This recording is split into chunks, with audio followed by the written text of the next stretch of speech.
Well, you're absolutely correct. I think the Copenhagen disaster and the ClimateGate scandal was the wake-up call for the powers that think they are, where they're finally beginning to realize they've lost the ability to lie the people of the world into going to whatever direction they want to go. They just now realizing they can't sell us the wars they want anymore. They can't always sell us the presidents they're going to want. The American people are angry with the government. They're starting to turn away. They've lost trust not only in the government but in the corporate media. And so we know that Cass Sunstein, Obama's czar, was saying, well, if we can't automatically wave a magic wand and bring the public's trust back to the government and the corporate media, then let's go out and start destroying the trust they have in the alternative media and the blogosphere to at least, level the playing field. And then we'll spend a lot of money back at the TV networks for really beautiful high-tech sets and a lot of really pretty people and see if we can lure the people back that way. But it really isn't working. Again, it's Cold War mindset.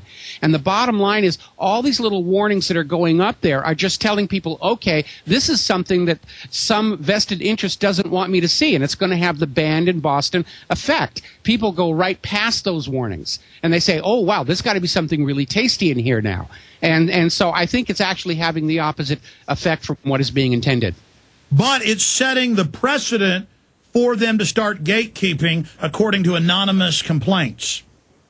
Well, I think that's where they want to go with it, but I think the American people are going to understand that basically is the hallmark of the dictatorship. And I think at the point where they start saying you cannot look at certain websites any longer is when America is going to lose any last remaining denial that it has about what this country's become.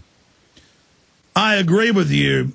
Separately, now not just the borders, but at airports everywhere, the federal government says they have the right without due process, without probable cause, without, what's the exact quote here? I actually had the Seattle Times. It's also in the LA Times. It's a Hugo Martin article published in both.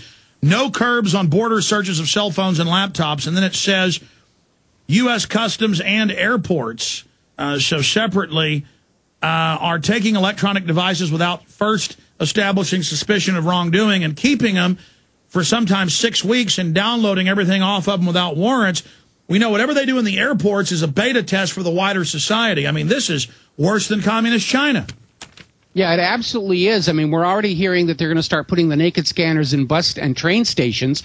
And this idea of grabbing somebody's portable electronic device and simply looting it, I mean, this is such a dangerous situation, not because we're necessarily carrying anything electronic or terror plans or anything like that. Basically, they're trying to enforce the Digital Millennium Copyright Act. They're basically trying to make sure you don't have pirated music and movies without on there.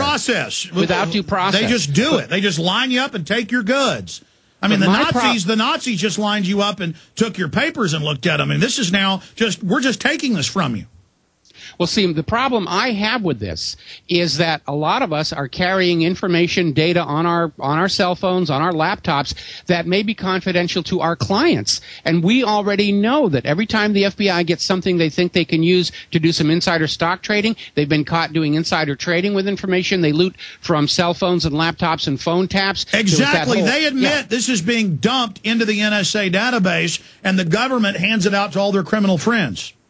Absolutely, which opens up opportunities to basically for government insiders to make money off of your work. In my day job, I have information, visuals that belong to my clients that are not supposed to get out in the public until after the program has aired. If they get out early and get into People magazine or something, I'm in real big trouble. That's right. I mean, you work on some of the hottest TV shows out there. Yes, and you know, some guy at TSA sees a compromising picture of a star, sells it to his buddy over at the Fan magazine. They all make money, and I get in trouble because I'm not taking proper care of the proprietary information. And that's they already got caught in England last month with a TV movie star taking his naked photo in the scanner.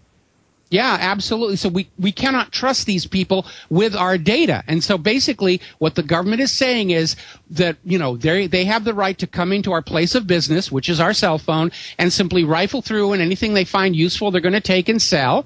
And meanwhile, you know, anything that we have that they don't think we should have, they're going to throw us in jail about. Well, they can also frame you with it.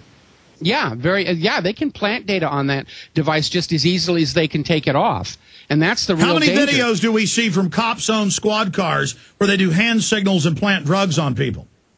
It's a major problem, and they could put something like we already have seen cases where hackers working, for example, for Israel will hack into somebody's computer and plant child porn and then call the authorities on somebody to get them busted. And it's just a huge problem. Somebody could take an iPhone going through the gate and then come up to you later on and say, we found this picture of an underage girl, whatever. And then you get to go off to jail and they put you in the sexual predator register and basically destroy your life. And it all comes down to the fact that we cannot trust this government with our personal data. And this is why we should be very angry about this idea that they're going to be grabbing our cell phones and laptops. It's not because we've got anything to hide. It's just that we have a government that thinks it already owns all of our own private data. And that's why we have the precious Fourth Amendment, this hedge around us from the experiences of an oppressive government that our forebears went through when they traveled from Europe to the colonies and what they went through in the colonies. It's just common sense, and these precious ancient rights that go back to before the Magna Carta. Think about 8 years ago, everybody freaked out over the Patriot Act. Now, without even a whimper, Obama reauthorizes the worst provisions, the whole thing, and there's almost no fanfare with it, and they're naked body recording us and seizing our laptops, and public schools are watching children through the laptops at home without warrants, and they think it's so normal, they tell on themselves and say, yeah, we're watching you. This is freedom.